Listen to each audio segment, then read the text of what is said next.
Hello, hello, and welcome to another video. I know I haven't released in a while, but hopefully this is gonna be a good one. And we're reacting The to Dragon Ball anime? one from Saiyan Aniki, and this is about the absurd changes between the Dragon Ball anime and manga.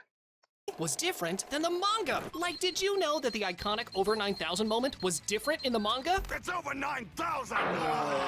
Yeah, I think you probably did, right? Yeah, In fact, probably. not just the manga. It was different in both the manga and the original Japanese version of the anime. The original dialogue said that it's over 8,000, whereas the over 9,000 meme is simply the result of the English localization. But let me tell you that this difference is kinda nothing compared to all the stuff that I'm going to list from here on out. Let's see how many of those you knew before watching the video. For example, every Dragon Ball fan knows about the Saiyan Tuffle War, right? The Saiyans killed all the Tuffles, took their planet, and renamed it Planet Vegeta. But did you ever know that none of this was actually shown in the manga? The Tuffles were never mentioned in the Dragon Ball manga, not even once. Though it's worth pointing out that Toriyama did come up with the concept of the Tuffles himself, so I suppose that's something to make the anime version canon. Moving on to the third difference. Remember how Goku had to go to the Cave of Darkness to get the Ultra Divine Water? And it was also stated that 13 people have drank this water so far and none of them survived? Well, yep, that was only in the anime. In the manga, Korin gives Goku the water and he drinks it right away. And even though that was kinda something, listen to this next one. The anime does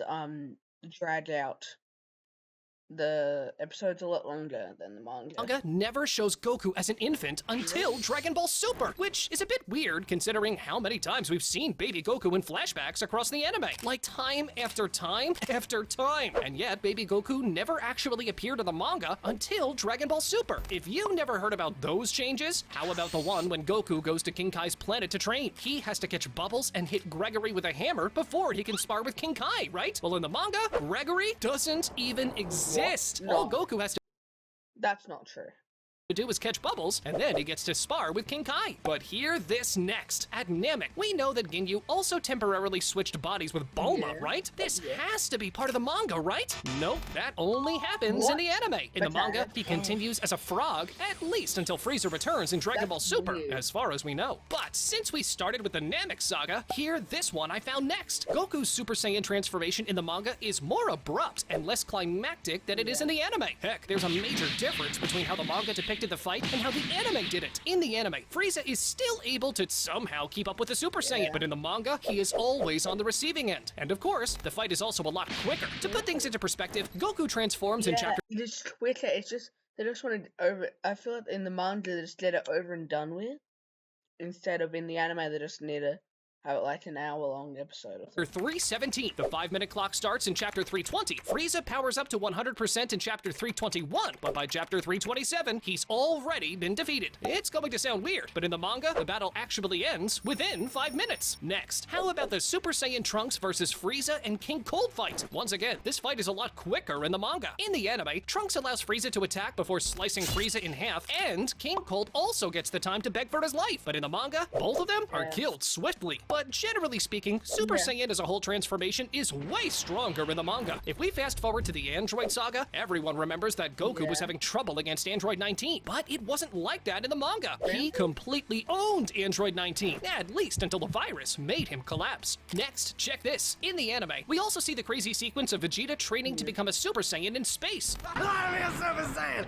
I wanna! Losing hope and then becoming a Super Saiyan anyway. But, well, yeah, this isn't a part of the manga at all. In the future Trunks timeline, Trunks became a Super Saiyan after Gohan's death, right? Well, in the manga, he's already a Super Saiyan. How about the anime special episode next? Well, it also depicts future Gohan to be stronger than he actually is. He was able to fight Android 17 and 18 pretty competently until they both ganged up on him and killed him. Well, in the manga, he just fights 17, and then even 17 tells Gohan that he wasn't even using half of his power. Gohan gets killed by Android 17, and there was no need for both androids to gang up on him. Before before the Cell games now, Goku and Gohan take a 9-day break. The anime shows them doing a lot of things during this break. Goku and Gohan go fishing along with Krillin, and Krillin also tests Goku by throwing a rock at him while he's resting. Again, none of these happened in the manga. Gohan also celebrates his 11th birthday with his family during these 9 days because he missed it when he was training in the time chamber, which again, doesn't happen in the manga. In the anime, there was also a reunion between Goku and Mercenary Tao when Goku is searching for the Dragon Balls for Dende. Mercenary Tao is hired by a rich guy to help the guy collect Dragon Balls, but Goku is also collecting the Dragon Balls. This leads to a situation where Mercenary Tao tries to trick Goku into giving him the Dragon Balls, but he fails because Goku's stupid. In the manga, none of this happens. But how about the Cell games now? Well, they do have a different start in the anime. Mr. Satan pulls up with his disciples Kuroni and Piroshki. His disciples fight Cell before Mr. Satan fights Cell himself. But in the manga, the first fight is Cell versus Champion to begin with. Also, in the anime, there was a flashback from the time chamber training where Goku saw a glimpse of Gohan's Super Saiyan 2. But this doesn't happen in the manga. In the anime, Piccolo, Tien, Yamcha, and Krillin all attack Super Cell to help Goku. I think what you have to do is you have to read the manga and watch the anime. You have to do both if you're a true Dragon Ball fan. And also, if you only watch Dragon Ball Z and not OG Dragon Ball, I might have to kill you. Gohan, and then Vegeta also attacks. But in the manga, it was only Vegeta who intervenes in the fight to give Gohan the edge to finally finish off Cell with his Kamehameha. Pikkon is a great character in the anime, and he even serves as one of the main primary characters of the Fusion Reborn movie, but he was never shown or even mentioned in the manga. After the time skip, we see Gohan going to high school in the city and all that, right? Plus, he also gets a costume from Bulma to play superhero. But did you know that in the manga, Videl figures out his true identity almost immediately? She figures out it's Gohan the first time she sees the Great Saiyaman, but in the anime, it takes a few more awkward encounters. Moving on, Goten's first Super Saiyan transformation is shown in the anime as a flashback. He was training with Chi-Chi and somehow transformed into a Super Saiyan. In the manga, this flashback is never shown. Goku meeting Goten for the first time was a wholesome scene, with Goku lifting his son like a father. However, in the manga, he doesn't lift Goten, and there is barely any proper interaction between them until much, much later. Well, I'm glad they at least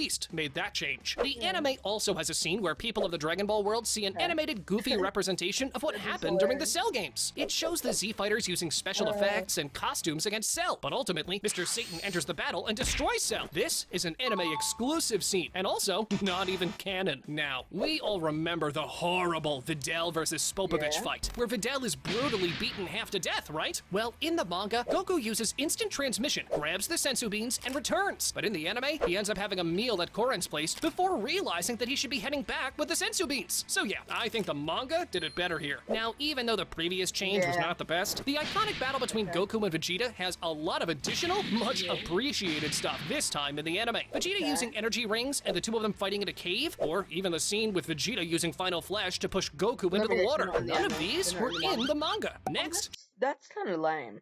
That's kind of lame. I'm gonna be honest, kind of lame.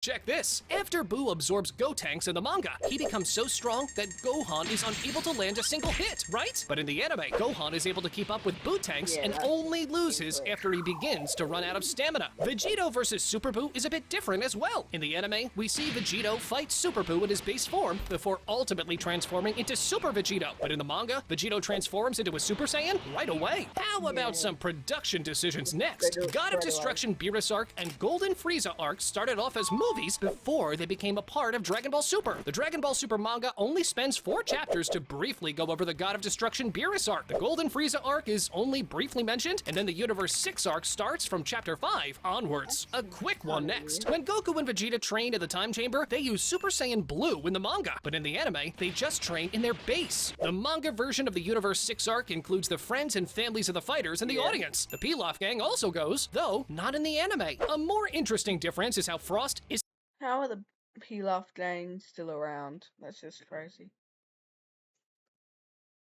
isn't actually evil in the manga. Unlike the anime where he was an evil space pirate pretending to be good, Frost is not evil. He's more of a trickster than an actually evil guy. He does use the poison needle against Goku, but he doesn't break bad or lash out like he did in the anime. Also, in the anime, he is knocked out by Hit, but in the manga, he is defeated by Vegeta. During Goku's fight with Hit, he uses Kaioken times 20 on top of Super Saiyan Blue, but in the manga, he only used Super Saiyan Blue. In the manga, Goku tells Trunks that he is now stronger than how strong Gohan Gohan was in Cell games, though he says no such thing in the anime. Goku vs. Trunks is also a bit different. In the anime, Goku defeats Trunks with Super Saiyan 3, while in the manga, he briefly uses Super Saiyan God. Remember how Goku Black travels back in time and fights Goku in the present timeline? Yeah, this does not happen at all in the manga. Next, Trunks spars with Vegeta in a random forest when it comes to the anime, but in the manga, they properly train in the gravity room. In the manga, Goku Black can transform into a Super Saiyan, and then he uses Super Saiyan Rose. While in the anime, Goku Black's Super Saiyan Rose form is treated as what happens when a divine being goes Super Saiyan. Basically, the manga treats Rose as a Super Saiyan God form, while the anime treats it as a regular Super Saiyan form. The one who suggests using Mafuba is Goku in the manga, but not in the anime, as that someone is Piccolo. To add on to this, while Goku is the one who uses it in the manga, it's future Trunks in the anime. He learns it by watching a video tutorial by Piccolo. In the anime, future Trunks uses Super Saiyan Rage against Goku Black and future Zamasu, but there's no such transformation in the manga. He fights using his Super Saiyan 2 form and ends up getting overwhelmed. Vegeta, on the other hand, shows his red-haired Super Saiyan God form for the first time, but this happens only in the manga. If we're talking about the anime, Vegeta's Super Saiyan God form debuts in the Broly movie. The fusion between Goku Black and future Zamasu is also different in the manga.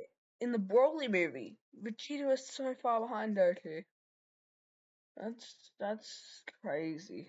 In the anime, their fusion goes over the time limit, but in the manga, they also begin to diffuse because neither of them is an official Supreme Kai. After their fusion ends, Goku Black and future Zamasu each transform back into their fusion state. They then start multiplying like shadow clones. But in the anime, their physical form is destroyed and they merge with the universe. Next, there is a technique that we only see in the manga. Can you guess which one it is? It's Vegeta's technique called Gamma Burst Flash, which he uses against fused Zamasu. Plus, Future Zero only erases Universe 7 in the manga, but in the anime, he erases all universe and brings an end to the multiverse. When he erases Trunks' timeline in the manga, the time ring to that timeline ceases to exist. Now, although the Future Trunks saga had its differences, the arc that has the most differences out of any other Dragon Ball arc is the Universal Survival Saga. To start off, in the manga, Whis delivers Bulla from Bulma with just a mere look, but in the anime, he uses his staff. In the anime, Gohan is a part of the team from the get-go, but in the manga, Vegeta is the one who tells Goku to get his son on board. Next, a quick one again. Krillin's little sparring session with Gohan and then Goku doesn't happen in the manga at all. And in the manga, it's Krillin, not Goku, who recruits Master Roshi. Another thing about Vegeta is how while Goku and Gohan are the ones who decide the team and the strategy in the anime, it's Vegeta in the manga. He discusses it with Beerus, Whis, and Shin. The match between Universe 7 and Universe 9 doesn't happen in the manga. Instead, a battle royale between the gods of destruction takes place, though it is cancelled because the Zeno duo found it hard to follow. So instead, a match between Goku and Toppo takes place. The manga also includes how the other destroyers have a grudge against Beerus because he fell asleep during the all-universe hide-and-seek tournament. The whole revelation about Jiren being stronger than his god of destruction happens after Goku versus Toppo in the manga, while in the anime, it happens during the actual Tournament of Power. Then there's Frieza. When Goku approaches him in Hell, he seems all calm and composed, but that's just in the anime. In the manga, he has PTSD and is basically fuming with rage and bitterness. And speaking of Frieza, he and Frost team up in the manga just like they did in the anime, and Frost is betrayed in both cases. But because the manga version of Frost isn't technically evil, he doesn't try to attack Frieza from the bench and doesn't get erased for lack of sportsmanship. Kale is a much more normal person in the manga than she is in the anime. In fact, she is also already familiar with her primal power when we see her for the first time in the manga. We don't see Caulifla learning to turn into a Super Saiyan in the manga, but the whole shtick with the tingly sensation was a big deal when episode 92 came out. Now, Kale's Berserker mode is an absolute menace in both the anime and the manga, right? However, hear this, she is much more dangerous in the manga. She's the one who puts an end to Universe 2, 3, 4, and 10. Heck, she also ends up eliminating her teammates, Vegeta, Saunel, and Polina. Yes, Kale has a dangerously high body count in the manga. Of course, Kale and Caulifla fuse into Kefla in both mediums, but in the anime,